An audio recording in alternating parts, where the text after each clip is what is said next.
Going to give it just a minute or two more to get everyone in attendance. Looks like folks have been let into the meeting, but we'll just give people another minute or two and then we'll get started.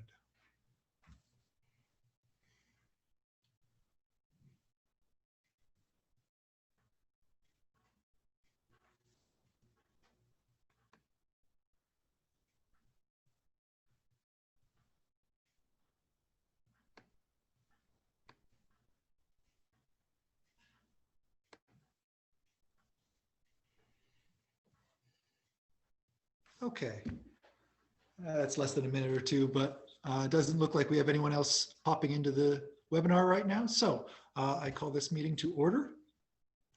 We have the agenda up on the screen. We've got the minutes up there. So I would like to, before we get into that, however, before we approve the agenda and minutes as presented, I'd like to make a note that in keeping with our in-person policies for public comment, we are going to require that each Q&A comment that comes in, and we still want to hear from the community via the Q&A function, but we are going to require that every comment question come with your name and the area of the district that you live in, whether it's Clinton, Freeland, Bayview, Langley, Greenbank, whatever you want to use for that area, but just in keeping with our in-person requirements for public comment, we would like to do that for Q&A. Thank you. Okay, do we have a motion to approve the agenda and minutes from last meeting and this meeting? Move to approve. Do we have a second? Okay, and if you're not going to do it, I'll second it. I couldn't get unmuted. It has been moved and seconded. All those in favor, please say aye. Aye. Aye. All those opposed? Okay, the agenda and minutes have been approved. We will go on to the consent agenda,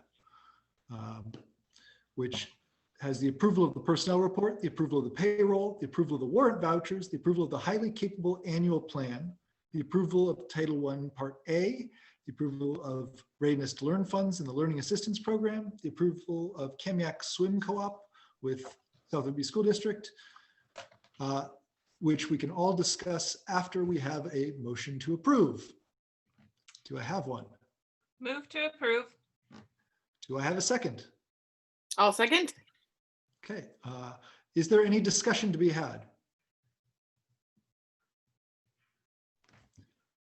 They're all pretty straightforward. I don't know that there's anything that needs a great deal of explanation. Dr. Moshe, is there anything that you want to talk about in there? No, that's, Okay. Thank you. I didn't figure, but wanted to give you the opportunity. Appreciate that. Thank you.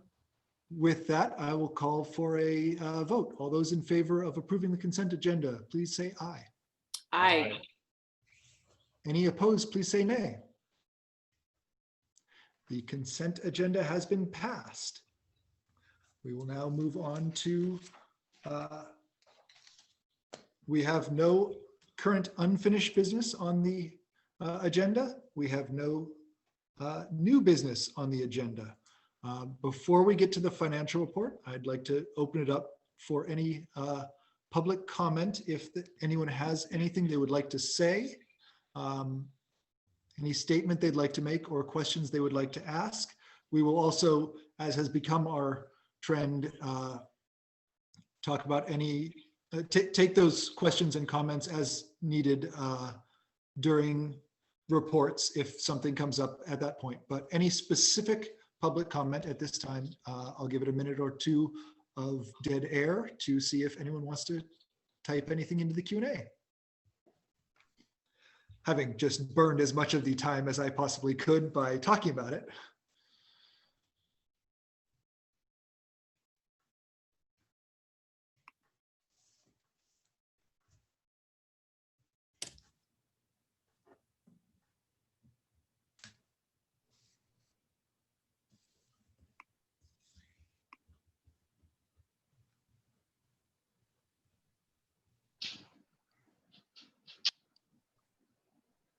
For those just logging in, we are holding for any public comment that would like to come in via the Q&A function. We have requested that, in keeping with our in-person guidelines, that any comments or questions come in with the person's name and the area of the district that they reside in.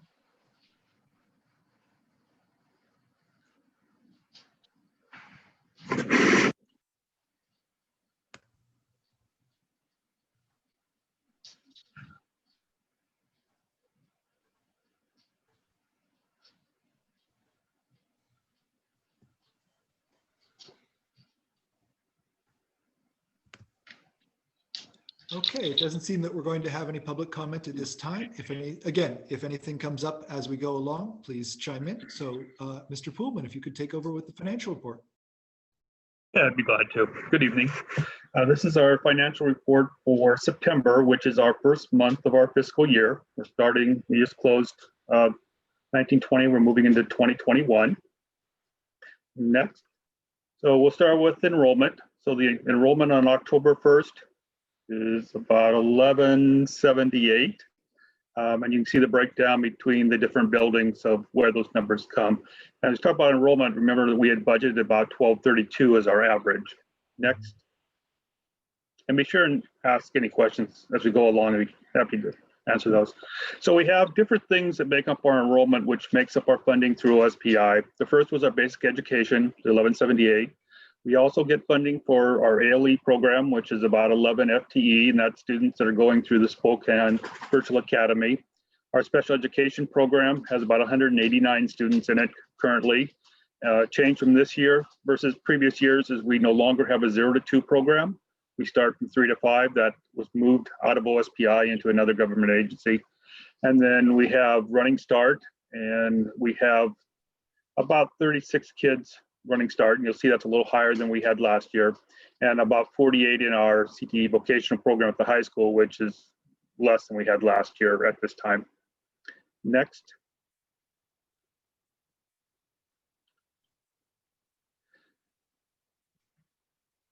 Okay, so we're moving into the revenue, but before we do that, well, no, I'll get to it in a little while. Okay. So this is just the breakdown, and if you kind of remember that enrollment is a process where we take enrollment starting each month in September through the end of June, and then the state averages that number for a final number they use for our funding formula. So the first 4 months as we move through, we're paid upon our budgeted amount, and then there's an adjustment or truing up in January based upon actual enrollment, and I'll talk about that a little later and what effect that's going to have. But you can see that we were at 1177, 1178. Hopefully that number either stays or grows. The normal pattern for enrollment is it starts to decline through the rest of the year. I'm hoping for something different in this environment.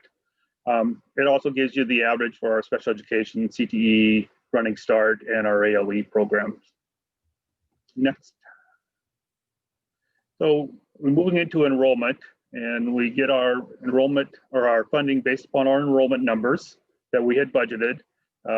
We're 1 month into our system, and our revenue was almost $1.5 million based upon that budgeted number. And you can see that it's a little less than it was last year at this time, and that would make sense because we have fewer kids. Next. These aren't going to tell you much because it's so early in the year, but the dotted line is the budgeted amount, and the blue lines are year to date. It's really hard to have any type of pattern after just 1 month. Next. Expenditures. So we have our expenditures for the first month, and you can see that our payroll was $1,356,000. Our non-employee costs another 162, or our expenditures about 1.5 million. And you'll see in a screen that comes up that our expenditures, even in this modified modality, is greater than our revenue for the month. So it's one of those things we have to watch. But again, our revenue is not an even monthly allocation. The percentage by OSPI differentiates, plus we have 2 months that we get funding from our levies. But it gives you an idea in where we are. The red lines in the graphs are this year, The blue lines are the 3 previous years, so it kind of gives you an idea where we are. The one area that we're substantially lower is our MSOCs, which is material, supplies, and other costs, which are non-employee costs, and it has a lot to do with the way we're operating in the current environment, that our supplies are costing us less than we normally would expect. Next. This is with encumbrances. So when we look at all the payroll costs and the contracts we have and what we know is obligated, and there's still some contracts that probably aren't in the system, some stipends, some things that we don't know are going to happen. But at this point, we're about 15.7 million in our payroll, a little over 914,000 in our non-employee costs, or about 16.6 million. So substantially, below what we would normally encumber in this part of the year. The next 2 are just the historical monthly expenditures, and you can kind of see we're in the middle of where we've been. We're less than the last 2 years, but more than the 2 years prior to that. And the revenue expenditures kind of gives you a comparison. You can see those big jumps in revenue, and that's when we collect our monthly or our levy collections for those 2 particular months. Next. So just a quick, what happened in September? We spent a little more than we generated in revenue. Next. This is our budget status report. It basically breaks down our revenue by source, our local taxes, our non-support tax, which is the building generated funds, our state apportionment for state and special education, federal monies, and anything else. So out of the 20.77 million we budgeted, we've collected 1.49. And then it breaks down expenditures by program. So our basic education, special education, et cetera. Again, you can see that our expenditures are about 21.3. So we're starting the year knowing we're spending more than we're receiving based on this model. And that year to date, we've collected about 1.5 million. We do have a strong fund balance coming in, which was a direct result of changing the way we did school in the spring. There was substantial cost savings due to some of the things that we did. And so we're starting with about almost $3.7 million fund balance, which is higher than we normally would have. And so, based on that, we're at about 3.6 million at this month. Next. One thing I do want to point out to you is that the numbers that you're seeing for revenue is based upon our budget and not our actual. So when I went back and recalculated actual with the projected enrollment, saying roughly 50 kids fewer, and that's where we are currently. It normally changes through the year, but just as a point in time. Between that and the reduction that we'd see in the state special purpose, which is transportation funding. Transportation is funded based upon student ridership. Normally we have 1,250 kids we report as our student ridership. This year we report 3 days. First day was 7 kids, the second day was 29 kids, and the third day was 27 kids. So our average is going to be about 20 students versus the 13 or 1,250. So that basically means we get a lot less funding for transportation, probably about $500,000 less than we normally would receive. So between the transportation and the enrollment numbers, that's a little over $1 million reduction that will be adjusted in January. And so what will happen is they'll take that $1 million and divide it over the January through August, which is going to come out to, whatever it ends up being, 100, 125, depending on the number, $1,000 less per month that we will collect over that time frame. So it will adjust our picture dramatically if it stays the same and we get to January and all of a sudden, there's $1 million less than we had anticipated. Next. This is the bright part of this presentation. You see those arrows are actually our fund balance for this month, substantially higher than it would have been and where we normally would have seen. You would have probably been very similar to the percentage that we were at the beginning of last year and the year before. It's usually, have been around 11 to 12%, and we're at 17%. So it's substantially higher, which is going to be very beneficial if we're going to have less revenue. Next. The other funds, capital projects funds, we're just getting started. We had a substantial carryover because of the pandemic. A lot of projects that we might have done during the spring and summer didn't get completed or in place. So you'll see that we have a strong fund balance there. Debt service, again, it's that payment of the program where we did energy upgrades a few years back. So it's just basically a transfer from capital projects of about $88,000. The one account here that we need to keep an eye on is the Associated Student Body Fund. It took a substantial hit last year, and there's no activity going on this year. So it's one of those funds that we're going to have to pay attention to because of the lack of activity. And there's also a change in state law that requires us to provide free services to a variety of kids that are on free and reduced status. So we'll also change their revenue projection for the coming year when we do start having activities again. So anyways, it's just one of those funds that is used for student activities, but we're going to have to monitor, and the high school is very aware that they need to keep an eye on that. And then transportation vehicle fund is just, we're building a balance to buy another school bus. Currently have a little over $200,000 in there. We'll get a payment next August, and then that'll give us the opportunity to probably purchase 2 more school buses. Next. I guess that's it, unless you have any questions I can answer. It's pretty early in the year to see any trends, except that it does look like our revenue is going to be down, but also our expenditures are down because of the reductions in staffing and the different things that have happened in September. I'm very glad to see that we came in with a higher fund balance than we normally would have, because clearly, as you've shown, we're going to need it. So I think that's good planning ahead, and a little bit of luck with how how things worked out this spring. Although it would have been better if we had been able to do business as usual for everyone involved. It certainly would have. Yeah. Yes. Anyone else? Andrea says no. Damien says no. Anne, no. Okay. I think we're set on that. Thank you, Mr. Pullman. Sure. Okay, then we are moving on to the superintendent's report. I do have one question that has come in on this that applies somewhat, but I think will tie into what Dr. Moshe is going to talk about. So I'm going to save it for part of that, and maybe Dr. Moshe, you can address it during your report. I will. Okay. Christy, I'm going to share my screen.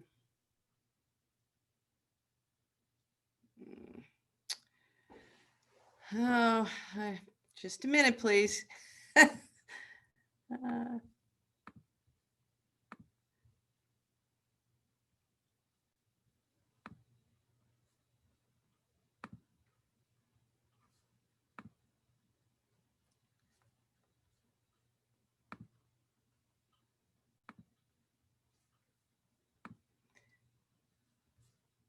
Okay, I want to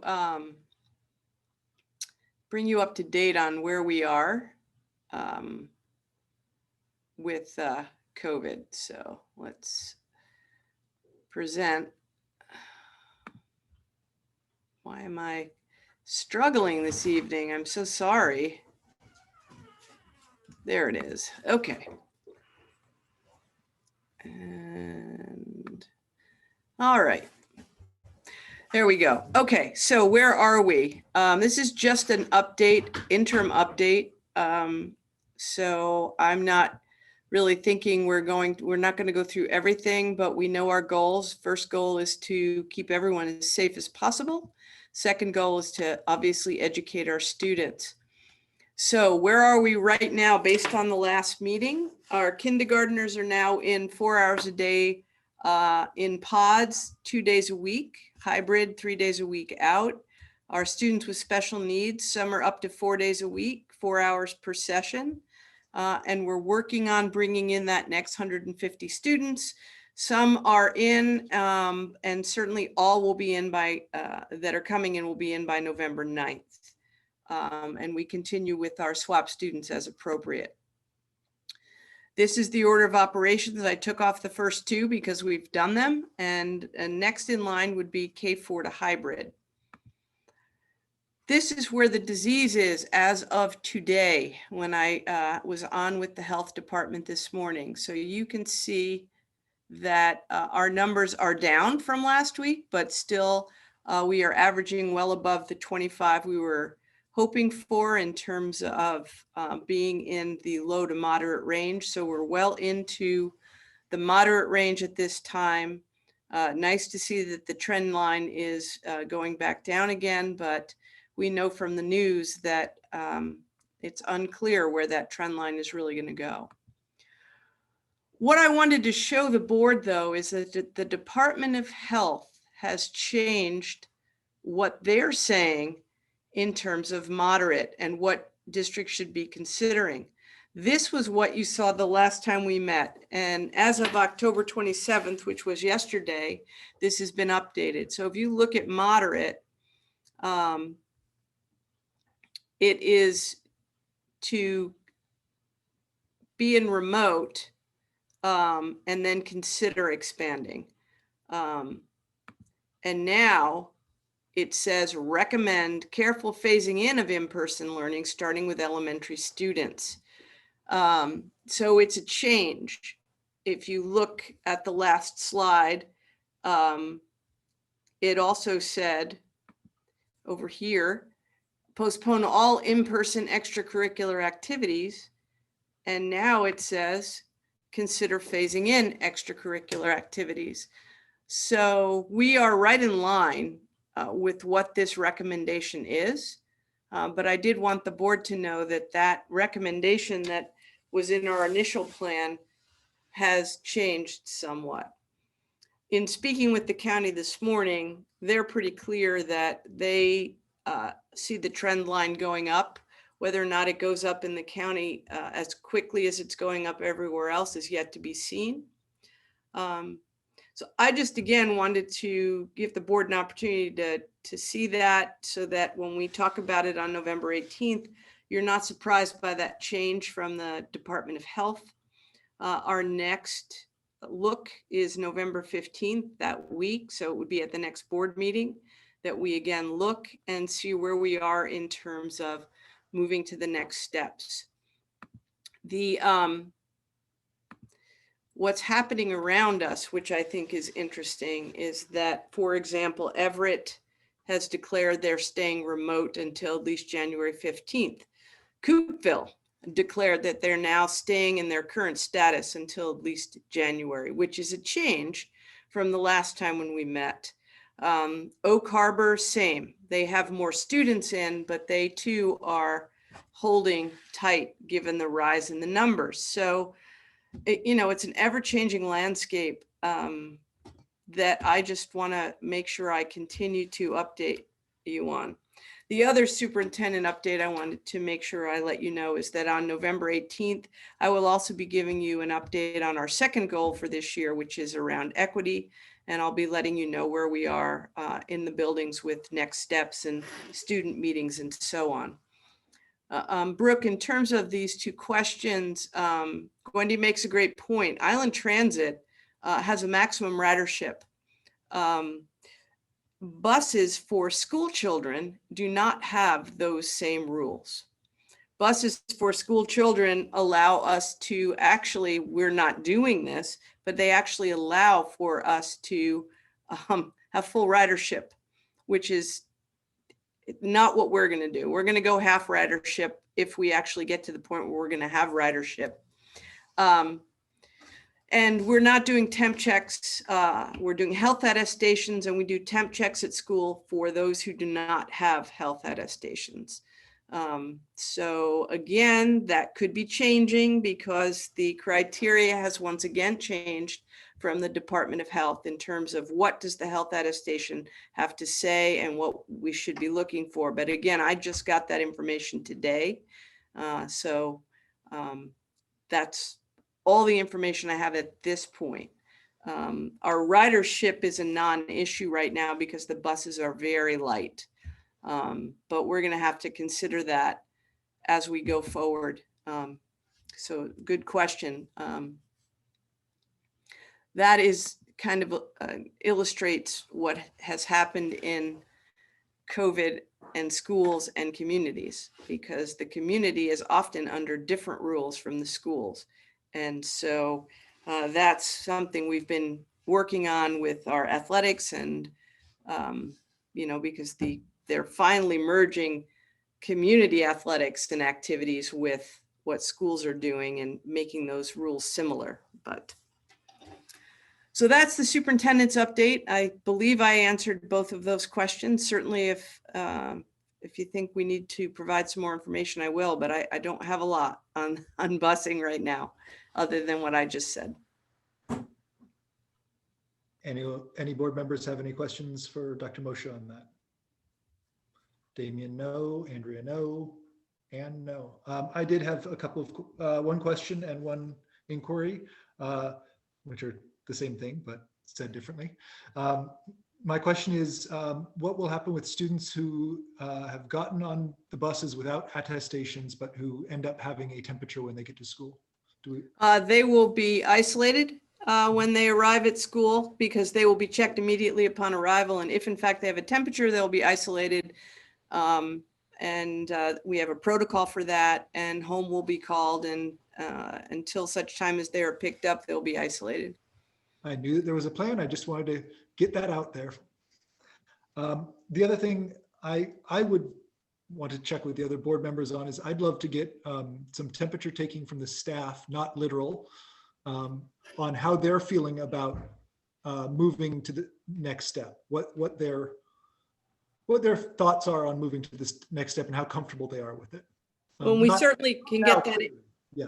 Gather that input for the next meeting. What I can tell you is that people are in a rhythm, and they're feeling really good about what they're doing, and they really would prefer not to change before the new year, except for, of course, the students that we find are the most vulnerable and the furthest from educational justice. But in terms of the routine reopening, there's nothing routine. In terms of the bringing the K4 back and so on, we're looking at it as, when is it as safe as possible to do so? But in terms of staff comfort, I would say that it's more into January, but I will get information that is not just my anecdotal evidence. Wonderful. I don't think that we need to put out a survey or anything like that. I just wanted to make sure that we're taking into account we've heard from the community a great deal last meeting and via email and phone calls. And I just wanted to make sure that we're listening to the staff as well. Yes, and we have. I just want to know that we as the school board are also hearing that. Yeah, we will meet with all three of our labor groups prior to the board meeting, so we will have direct information from them for you. Perfect, thank you. We do have a question from Gwendy Hastings of Freeland again. Are you only bringing the previously identified 150 students, or will you be adding students as they are identified? Well, that's a good question, because some of the folks that we did identify have declined to return. And so we are continuing to move sort of up the line with students. So we will bring back those students who we believe are most vulnerable. And we do have sort of a maximum, right? Because we're doing them in pods, and we're creating space. And we're doing it a little bit differently than when we bring back the K4 hybrid, for example. So, because right now we're continuing to do remote instruction. So teachers are continuing their remote instruction. We're bringing these students back for individual support. So they will be doing remote instruction on site and then seeing their teachers later in the day. So we will have to modify that, I think, as we go into the hybrid model, but it's yet to be determined because of COVID. Right. At the last meeting, there was some mention of parents contacting their principals if they wanted their students to be involved. Is that still something that you would like them to do? Absolutely. Once again, there are parents who certainly have needs, family needs, and we're responding, but not every parent that has put in that request has their student coming back to school. Absolutely. But every request is being considered. Absolutely. Gwendy says, thank you for answering my questions. As a parent, I'm nervous and anxious. I absolutely understand both the nervousness and anxiety. It is definitely a time of heightened anxiety and nerves all around. Zeke H, I do not have a location for that, but Zeke H asks, what exactly do you define as vulnerable? Does it include students who are having excessive trouble with the distance learning format? It does include students who are having trouble for whatever reason. They're not attending, they're not engaging. There may be other issues that the teacher is aware of. So the teacher has the elementary teachers are using a rubric to identify students based on their needs. We have student support teams, many staff involved in student support teams at the upper level, and these students have been on their radar, and so we're working from that list. Excellent. Zeke says, apologies, I'm from Clinton. It's not a problem. I'm just trying to get myself used to asking for this information as well as you guys used to giving it. So thank you. Thank you for the report, Dr. Moshe. If you don't have anything else to add, if the board doesn't have any other questions for you, we can move on to board comments or reports. I'm going to start from the left of my screen. Damien. Do you have Thank you, something? Brooke. I do have just one question for Dr. Mocha, since the sudden and unexpected departure of Charlie might be a good idea to remind people that we have an open board spot and what area that's coming from, and the application process again. Thank you. It's an at-large position. The application opportunity is on our website. It's on Facebook. It's been in the paper. It'll be on Drew's list. It will be open until just prior to your December business meeting on the 16th. So I believe our cutoff date is December 14th, so that we can get people scheduled for interviews with the board. At this time, we have one applicant. So we'll see what happens between now and December 14th. At the last meeting, the board indicated that its plan is to advertise for this time period, interview in December, and seat the individual in January. And the same goes for the student board member. That's as well. correct. Same timeline. That's correct. Moving from left to right and in order of seniority, Andrea, do you have anything to add? Nope. Anne, any report from you? No. I was just going to bring up the open board positions. So thank you, Damien, for getting there ahead of me. I don't believe that I have anything else, which leads to a very short meeting, which averaged with our last meeting makes 2 pretty long meetings. I'll give one more chance for the community to chime in, or any board members, or Dr. Moshe or Mr. Poolman, if you would like to say anything else. I'm just going to let. I'll say, Brooke, you're doing a good job. And I think I you. wrote you an email on that too. I appreciate your efforts in stepping up and giving us reports when we're not able to attend the superintendent's meetings or any other meetings. And so far you're doing a really good job, and I appreciate all your efforts. So thank you. Thank you. I appreciate it. Thank you, Anne, as well. That's a new one. I haven't seen that. And isn't it a 10-finger woo you got last time? Oh yeah, the 10-finger woo, but no, it was snap cup for Brooke. Thank you.